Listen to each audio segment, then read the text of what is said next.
Gani nga unit mga idol, ang among gihimo ani nag-ilis mi og tensioner bearing og duha ka belt og under chassis mga idol. Og amo ang gi-replace po niyang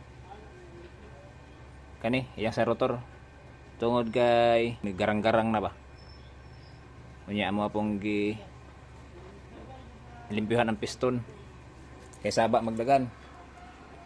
Og kani mga idol nag-ilis mi og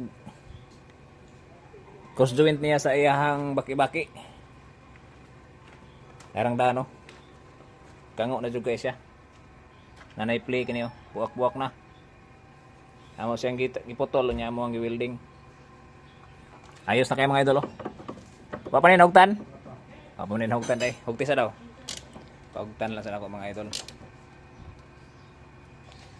Okay. Ayos na kay mga idol Wala na hellos play mga idol.